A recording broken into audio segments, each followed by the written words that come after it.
Hello student, आज की video UP board class 12 के बच्चों के लिए काफी मोस्ट इंपोर्टेंट होने वाली है। जितने भी बच्चे बोर्ड एग्जाम 2022 दे रहे हैं और आपका फिजिक्स का पेपर 7 अप्रैल को है, तो ये वीडियो कतई छोड़कर मत जाना, क्योंकि देखिए आज की इस वीडियो में बहुत चीजें आपको सिखाने वाले हैं कि आपका फिजिक्स का पेपर किस तरीके से आने वाला है। और बड़ी बात यह है कि जो यूपी बोर्ड ने खुद ही मॉडल पेपर को वायरल किया है, जारी किया है, ताकि इसको बच्चे पढ़कर काफी हेल्प ले सके और ऐसा ही सेम आपका भी पेपर आने वाला है। तो वीडियो को लाइक कर दीजिए और एक एक चीज को आपको इसमें हम समझाएंगे, इसको पहले समझना है अंत तक। और चैनल पर नए तो सब्सक्राइब कर लेना है, क्योंकि यहाँ पे ऑल सब्जेक्ट की तैयारी जबरदस्त कराने वाले हैं। सबसे बड़ी बात, सबसे पहले नंबर, कि कैसा आएगा फिजिक्स का पेपर। बहुत सारे बच्चे को कमजोरी हो रहा है। देखिए मैथ्स जितने भी बच्चे थे और बायो से, वो लोग पेपर का पैटर्न नहीं समझ पा रहे हैं कि किस तरीके से कितना हार्ड क्वेश्चन दे रहा है, कितना इजी क्वेश्चन। आज की इस वीडियो में एक एक चीज आपको समझाएंगे।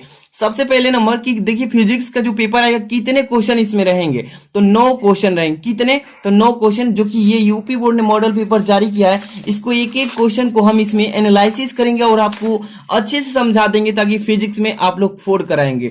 चलिए यहां पर देखिए जो पेपर आएगा, ये तो आपको मालूम है कि 3 घंटे 15 मिनट का आल पेपर है, ठीक। ये भी मतलब 3 घंटे 15 मिनट का ही रहेगा। बट ये देखिए कि मॉडल पेपर सॉल्व करने से कितने अंक आप क्वेश्चन, मतलब कितने क्वेश्चन जो है फंस जाएंगे बोर्ड एग्जाम में। तो आज की वीडियो यूपी बोर्ड ने सीधे सीधे इसीलिए वायरल किया है। चीजें हम बताएंगे। देखिए कितने खंड में पेपर आएंगे आपके, तो खंड अ ब स द य, यानी कि 5 खंडों में आपका पेपर आएगा। चलिए सबसे पहले नंबर यहां पर देखिए, यहां जो है आपका यूपी बोर्ड ने जो मॉडल पेपर जारी किया है, यहां पर देखेंगे एक एक चीज को समझेंगे, ठीक है। अभी आपके पास टाइम बस 2 दिन का बचा है। 2 दिन में आपको फिजिक्स के A to Z चैप्टर्स को, इंपॉर्टेंट क्वेश्चन को, अनसॉल्व पेपर को, मॉडल पेपर को यहां पे हम सोल्यूशन देंगे। बहुत ही अच्छे से तैयारी कराएंगे, इसलिए आप लोग जुड़े रहने के लिए चैनल को सब्सक्राइब कर लेना।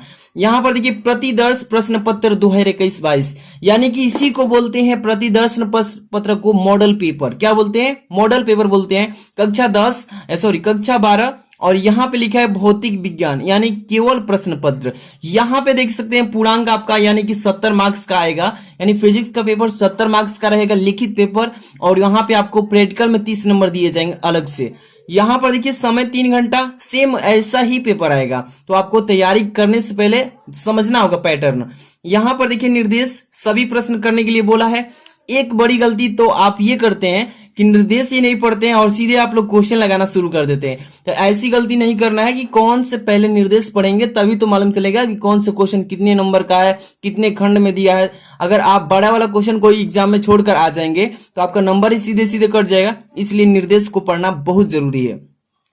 फर्स्ट नंबर तो सभी प्रश्न करना है। बोल दिया है कि एक भी क्वेश्चन आपको कतई छोड़ना नहीं है, यानी सभी को करना है। तो आपको दिमाग में ये हो गया।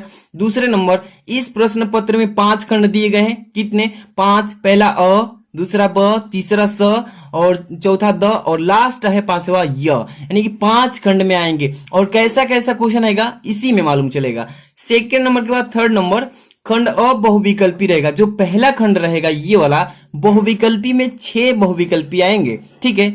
अब इसके बाद देखिए जो कि एक एक नंबर के रहेंगे, एक एक नंबर, ठीक है। इसके बाद 4 नंबर, खंड ब जो है अति लघु उत्तरीय प्रश्न। इसमें छोटे छोटे प्रश्न रहेंगे और छोटा छोटा सा आंसर देना होता है, जो कि 1 नंबर का, ओके। इसके बाद 5 नंबर, खंड जो स होगा लघु उत्तरीय प्रश्न, जो कि 1 प्रकार के होंगे और ये 2-2 नंबर के होंगे, ठीक है। इसके बाद देखिए 6 नंबर, खंड जो द होगा ये लघु उत्तरीय प्रश्न होगा, जो कि 2 प्रकार के। ये कितने अंक के? 3 अंक वाले होंगे, मतलब। अब इसके बाद देखिए 7 नंबर है, खंड य जो है आपका लास्टवा, ये विस्तृत उत्तरीय प्रश्न। इसमें बड़े बड़े प्रश्नों का आंसर देना होता है और ये 5-5 नंबर के होते हैं। तो आपको पहले मालूम चल गया ना, तो कौन सा इंपॉर्टेंट है आपको यहाँ पे मालूम चल जाएगा। और यहाँ पे कह रहा है कि इस खंड के चारों प्रश्नों के आंतरिक विकल्प का चयन प्रदान किया गया है। ऐसे प्रश्नों को में आपको दिए गए चयन में से किसी एक को प्रश्न को चुनना है, मतलब कि ऑप्शन को। यहाँ पे देखिए खंड अ जो है, यहाँ पे बहुविकल्पी क्वेश्चन मिलेंगे और इसमें आपने कितनी फिजिक्स की तैयारी कर रखी है, 6 बहुविकल्पी का आपको जवाब देना है। और यहाँ पे बताएंगे इसका सोल्यूशन भी आपको हम कैसे कराएंगे, बहुत ही अच्छे से समझाएंगे। A to Z क्वेश्चंस को कहीं भी आपको पूछने की जरूरत नहीं पड़ेगी। यहाँ पे देखिए फर्स्ट का क, निम्नलिखित में से किस वैद्युत चुंबकीय विकिरण की तरंग दैर्घ्य सबसे न्यूनतम होती है। यहाँ पे 4 ऑप्शंस दिए गए हैं और आपको 6 बहुविकल्पी का आंसर आपको कमेंट बॉक्स में देना होगा। यहाँ पर क्या लिखा है, पराबैंगनी किरणें, एक्स किरणें, सूक्ष्म तरंगे, गामा किरणें। इसका मैं सोल्यूशन भी बहुविकल्पी का तो करा ही दिया हूं, लेकिन पहला का क आप लोग जरूर बताइए कौन सी न्यूनतम होती है तरंग दैर्घ्य। इसके बाद दूसरा नंबर, ख नंबर, एक गतिमान कण का संवेग p है तो द्रव्य तरंग की द्रव्य तरंग दैर्घ्य क्या होगी, h अपान p, p अपान h, यहाँ पे p इंटू एच दिया है, यहाँ पे p। चारों में से कौन सा होगा, पहला का ख आप लोग बताइएगा। इसका सोल्यूशन भी मैं बना दिया हूं, इसीलिए पूछ रहा हूं, और अभी बताऊंगा कि पूरा सोल्यूशन कैसे अब मिलेगा। ठीक है, किरचॉफ का प्रथम नियम किस संरक्षण पर आधारित है, ऊर्जा पर, संवेग पर, आवेश पर, यहाँ पे द्रव्यमान पर। बहुत इजी क्वेश्चन आएगा पेपर में। ठीक है, यहाँ पे घ नंबर, पीएन संधि डायोड में उत्क्रम संतृप्त धारा का कारण केवल बताना है। यहाँ पे ऑप्शंस दिया है, अल्पसंख्यक आवेश, बहुसंख्यक आवेश, ग्राही आयन, दाता आयन। इसमें से कौन सही होगा। यहाँ पे अंग नंबर, पी टाइप एवं एन टाइप में क्रमशः बहुसंख्यक वाहक होते हैं। मतलब जो पी टाइप होते हैं और एन टाइप, इसमें बहुसंख्यक वाहक होते हैं इलेक्ट्रॉन में, इलेक्ट्रॉन कोटरों में। इसके बाद अगला क्वेश्चन, इसमें ऑप्शन क्या दिया है, ध्यान से देखिएगा कि कोटर इलेक्ट्रॉन, इसके बाद है इलेक्ट्रॉन व धन आयन। चारों में से कौन सही होगा आप बताइएगा। इसके बाद पहला का च क्या है, मीटर सेतु तार की निम्न में से किस धातु की बनी होती है। चलिए, मीटर की सेतु की जो तार होती है किस में से बनी होती है, लोहा से, कॉपर से, मैग्नीज या यूरेका से, स्टील से। चलिए चारों ऑप्शन में से बता दीजिएगा। आप देखिए, आपका एक एक नंबर के 6 बहुविकल्पी मैंने करा रखा है। इसके बाद अब खंड ब स्टार्ट होता है और ये भी एक एक नंबर के रहेंगे। किस चैप्टर से किस तरह के क्वेश्चन पूछे जा रहे हैं आपको अभी मालूम चलेगा। देखिए, दूसरा का क, वामन श्रेणी की न्यूनतम तरंग दैर्घ्य क्या होगा, ये पूछा है। इसके बाद दूसरा है, एकल गोलीय पृष्ठ पर प्रकाश के अपवर्तन का सूत्र लिखिए। बहुत ही सिंपल दिया है। इसके बाद समस्थानी का अर्थ एक उदाहरण देकर समझाइए। आप लोग पढ़े होंगे परमाणु नाभिक वाला जो चैप्टर है, समस्थानी का अर्थ मतलब लिखना है, उसके साथ एग्जाम्पल भी देना है। इसके बाद घ, रेडियो एक्टिव किरणों को विभेदन क्षमता बढ़ाने में क्रम लिखना है। इसमें क्या लिखना है, उसका क्रम लिखना है। इसके बाद लिखा है, संधारित्र की धारिता को कैसे बढ़ाया जा सकता है, इसको बताना है। इसके बाद च नंबर, एंड गेट के लिए लॉजिक प्रतीक, ब्यूलियम व्यंजक तथा इसकी सत्यता सारणी ज्ञात करना है। इस तरीके से आपको कितने क्वेश्चन, 6 क्वेश्चन रहेंगे और 6 नंबर का, केवल ये खंड ब से। तो आप देख सकते हैं इसी तरीके से आपके क्वेश्चन बनेंगे। यहां पर देखिए खंड जो है आपका स लिखा है। तीसरा का क, कि वैद्युत फ्लक्स की परिभाषा, मात्रक लिखिए। 2 चीजें पूछा है, एक तो वैद्युत फ्लक्स का डिफिनेशन बताना है, इसके बाद इसका यूनिट बताना है यानी कि मात्रक, और यहाँ पे पूछा है कि ऋणात्मक वैद्युत फ्लक्स का अर्थ क्या होगा, ये पूछा है। ठीक है ना, इसी तरीके से पेपर आएंगे। इसके बाद ख नंबर, तीसरा का, एक तार में 5 एम्पीयर की धारा बह रही है। एक वायर है जिसमें करंट 5 एम्पीयर की चल रही है। तार के अनुप्रस्थ काट से प्रति मिनट कितने इलेक्ट्रॉन गुजरेंगे, ये पूछा गया है। इसके बाद देखिए ग नंबर, हाइड्रोजन स्पेक्ट्रम में वामन श्रेणी की द्वितीय रेखा की तरंग दैर्घ्य रीडबर्ग नियतांक आर के पदों में ज्ञात करना। इसी तरीके से ऐसा ही आपका भी क्वेश्चन बनेंगे पेपर का, और इसका सोल्यूशन भी आपको मैं बताऊंगा। आपको क्या करना है, पहले पेपर का पैटर्न समझना है शुरू से लेकर अंत तक के, तब इसका मैं सोल्यूशन आपको प्रोवाइड करने की बात करूंगा। कहीं भी कर सकता हूं, तो अंत तक देख लीजिए। घ नंबर, दी ब्रोगली यानी दे ब्रोगली तरंग दैर्घ्य का व्यंजक लिखना है। बहुत ही इजी क्वेश्चन, बहुत ही इंपॉर्टेंट क्वेश्चन। यहाँ पे खंड द है। चलिए खंड द में आ चुके हैं। 4 नंबर क्वेश्चन, क नंबर, परस्पर संपर्क में रखे 2 पतले लेंसों के संयोजन की फोकस दूरी के सूत्र का निगमन करना है। F1 F2 जो होता है ना, उसका यहाँ पे निगमन करना है। यहाँ पे देखिए आइंस्टीन के प्रकाश वैद्युत समीकरण का निगमन, बहुत ही इंपॉर्टेंट क्वेश्चन। आइंस्टीन का यहाँ पे जो होता है ना समीकरण, उसको निगमन करना है। बहुत ही सिंपल क्वेश्चन है, लेकिन जो बच्चे नहीं पढ़े होंगे उन लोगों के लिए सिंपल नहीं है। उसी के लिए होता है सिंपल, जो अच्छे से पढ़ करके हार्ड वर्क करके इसको तैयार किए, उसके लिए सिंपल हो जाता है। इसके बाद देखिए ग नंबर, बूस्टर के नियम से सिद्ध कीजिए कि अपरिवर्तित तथा अपरावर्तित किरण परस्पर लंब होती है, ये सिद्ध करना है। इसके बाद घ, एम्पियर का परिपथीय नियम लिखिए। इसकी सहायता से एक अनंत लंबाई के सीधे धारावाही तार से स्मॉल आर दूरी पर चुंबकीय क्षेत्र का सूत्र का स्थापना करना है। ठीक है, इसके बाद अंग नंबर, एक कुंडली का स्वप्रेरक गुणांक यानी कि 400 मिली हेनरी है, यानी एमएच है, 400 नहीं 40 है। ठीक है, इसमें वैद्युत धारा जो है 5 मिली सेकेंड है में 2 एम्पियर से 12 एम्पियर हो जाती है, यानी कि इंक्रीज हो रहा है। इसमें 2 एम्पियर से कितना हो गया, बढ़ के 12 एम्पियर हो गया। तो कुंडली में प्रेरित विद्युत वाहक बल ज्ञात करना है, और ये क्वेश्चन 3 नंबर का है। ठीक है, इसके बाद अगला क्वेश्चन स्टार्ट होता है 5 नंबर से। कह रहा है कि एक पतले समतल उत्तल लेंस की फोकस दूरी यानी एफ का मान 20 सेंटीमीटर है तथा इसके पदार्थ का अपवर्तनांक n बराबर 1.5 दिया है। इस लेंस के उत्तल पृष्ठ की वक्रता त्रिज्या यानी कैपिटल आर की मान निकालना। बहुत ही सिंपल क्वेश्चन 3 नंबर का।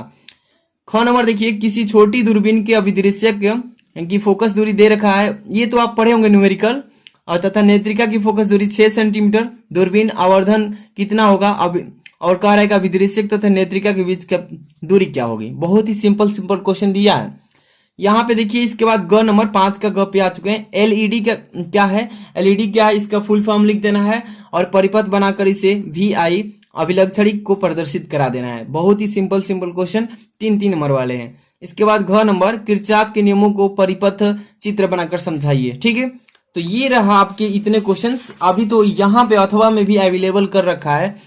एक समतल विद्युत चुंबकीय तरंग में दोलित चुंबकीय क्षेत्र यहाँ पे दिया है, यानी कि बाई है 8 × 10 की पावर यहाँ पे -6, यहाँ पे साइन 2 × 10 की पावर 11 t प्लस 300 पाई h यानी पाई t टेस्ला द्वारा दिया गया है। ठीक है, तो यहाँ पे दिया है फर्स्ट एंड सेकंड की विद्युत चुंबकीय तरंग की तरंग दैर्ध्य ज्ञात करना है। इसमें इसी में से न्यूमेरिकल टाइप क्वेश्चंस और दोलित विद्युत क्षेत्र की व्यंजक बताना है। ठीक है ना, इस तरीके से क्वेश्चन बनते हैं। इसके बाद 5वां का अंग दिया है इसमें कि किसी उत्तेजित हाइड्रोजन परमाणु के इलेक्ट्रॉन की ऊर्जा जो है -3.6 इलेक्ट्रॉन वोल्ट में है। तो पूछ रहा है कि इस इलेक्ट्रॉन का कोणीय संवेग ज्ञात कीजिए, यानी कोणीय संवेग पूछ रहा है ना, ओमेगा का मान पूछा है कि nवीं कक्षा में इलेक्ट्रॉन की ऊर्जा इतना दे रखा है, तो h बराबर इतना दिया है, नियतांक प्लैंक का मान दिया है। बहुत ही सिंपल क्वेश्चन है, न्यूमेरिकल टाइप। अब खंड यहाँ पे यह है और ये जो है 5 नंबर वाले क्वेश्चन है। तो समझ लीजिए कि 5 नंबर वाले कितना इंपॉर्टेंट है, तो समझना पड़ेगा ना। यहाँ पे 6 नंबर, संधारित्री की धारिता का परिभाषा पूछा गया है। संधारित्री की धारिता का परिभाषा, समांतर प्लेट धारिता की धारिता, यहाँ पर देखिए संधारित्री की धारिता का व्यंजक प्राप्त कीजिए। इसकी धारिता कैसे बढ़ाई जा सकती है, इस पर आपको करना है टिप्पणी। इसके बाद अगर ये नहीं कर पा रहे हैं तो अथवा में क्वेश्चन दिया गया है, कोई एक को करना होगा। रेखीय आवेग घनत्व से क्या तात्पर्य है, ये पूछा है। गॉस की प्रमेय की सहायता से एक समान रूप से आवेशित अनंत लंबाई के सीधे तार के निकट वैद्युत क्षेत्र की तीव्रता का व्यंजक बताना है। 5 नंबर का क्वेश्चन है। यहाँ पे देखिए अगला क्वेश्चन इसमें आपका 7 नंबर ये क्वेश्चन है। क्या बोला है कि 2 × 10 की पावर -10 मीटर त्रिज्या के वृत्ताकार मार्ग पर एक इलेक्ट्रॉन 3 × 10 की पावर 6 मीटर प्रति सेकंड की एक समान चाल से चलकर लगा रहा है। ठीक है, वृत्ताकार मार्ग के केंद्र पर उत्पन्न चुंबकीय क्षेत्र की गणना करना है, यानी कि चुंबकीय क्षेत्र इसका निकालना है। और जो कि इसमें दिया है μ0/4 पाई और इक्वल टू 10 की पावर -7 वेबर प्रति एम्पियर इंटू मीटर। ठीक है, और जबकि एक इलेक्ट्रॉन पर यहाँ पे चार्ज का मान दे रखा है 1.6 × 10 की पावर -19 कूलाम। ये है आपका न्यूमेरिकल क्वेश्चन। इसी तरीके से आएंगे, जो बच्चे पढ़कर तैयारी किए हैं साल भर वो इस क्वेश्चन को देखते ही कर देंगे। इसके बाद अथवा में भी दिया है क्वेश्चन, कोई भी कर सकते हैं। 2 समांतर धारावाही चालकों के बीच कार्य करने वाला बल, यानी कि बल का सूत्र का यहाँ पे प्राप्त कराना है। ठीक है, 5 नंबर का क्वेश्चन। यहाँ पे 8वां क्वेश्चन पे आ चुके हैं। LCR संयोजन के लिए श्रेणी अनुनादी परिपथ बनाइए। इस परिपथ के लिए अनुनादी आवृत्ति का सूत्र भी कीजिए। अनुनादी आवृत्ति प्रतिरोध पर कैसे निर्भर रहती है, ये बताना है। अगर वो नहीं कर पा रहे हैं तो अथवा में भी दिया है। यंग के प्रयोग में 4000 एंगस्ट्रॉम तरंग दैर्ध्य का प्रकाश प्रयुक्त करने पर 2 मीटर यानी 2 मीटर दूरी पर स्थित पर्दे पर दीप्त फ्रिंज की चौड़ाई ज्ञात करना है। दीप्त फ्रिंज पढ़े होंगे ना, उसकी चौड़ाई ज्ञात करना है। जबकि यहाँ पे 0.6 मिमी दे रखा है, मिमी दिया है, मिलीमीटर प्राप्त होती है। यदि पूरा उपकरण 1.5 अपवर्तनांक के द्रव में डुबो दिया जाए, उसको क्या कर दिया जाए, इतने अपवर्तनांक में डुबो दिया जाए, तो फ्रिंजों की चौड़ाई ज्ञात करना है। बहुत ही सिंपल क्वेश्चन 5 नंबर का। 9वां नंबर लास्टवा क्वेश्चन पे आ चुके हैं। कह रहा है कि एनपीएन ट्रांजिस्टर में वैद्युत चलन की क्रिया को समझाना है। एनपीएन ट्रांजिस्टर आप पढ़े होंगे, लास्ट चैप्टर है आपका फिजिक्स का, वहां पे पूछा गया है कि एनपीएन ट्रांजिस्टर में वैद्युत चलन की क्रिया को समझाइए। और इसमें आधार पतला क्यों होता है। अब यहाँ पे 2 क्वेश्चन किया है कि पीएनपी ट्रांजिस्टर की तुलना में यह अधिक उपयोगी क्यों है। ठीक है, यहाँ पे अथवा में भी दिया है कि हाइगेंस के द्वितीयक तरंगाओं के सिद्धांत की विवेचना कीजिए। बहुत ही सिंपल क्वेश्चन। जो भी आपको आसान लगे अथवा में दिया हो कर लीजिएगा। अब देखिए मैं बता दूं कि इसका सोल्यूशन कल से स्टार्ट कर रहा हूं। जो भी बच्चे नए नए जुड़े हैं ना, तो देखिए इसका मॉडल पेपर हम पूरा सोल्यूशन 2 वीडियो में ला रहा हूं, ठीक है कल। तो जो भी बच्चे चाहते हैं कि इसका पूरा सोल्यूशन चाहिए तो वीडियो को कम से कम 1000 लाइक और इस पर ज्यादा से ज्यादा अपने दोस्तों में इसको शेयर कर दीजिए, ताकि इसको मैं जल्दी से जल्दी सोल्यूशन वीडियो प्रोवाइड करूं और आपके सभी चैप्टर्स के मोस्ट इंपॉर्टेंट ऑब्जेक्टिव क्वेश्चन, लघु उत्तरीय, दीर्घ उत्तरीय और मोस्ट इंपॉर्टेंट न्यूमेरिकल, डेरिवेशन सब कुछ इस चैनल पे करवा देता हूं। बस आप लोग जुड़े रहिएगा। मिलते हैं नेक्स्ट वीडियो में। Thanks for watching.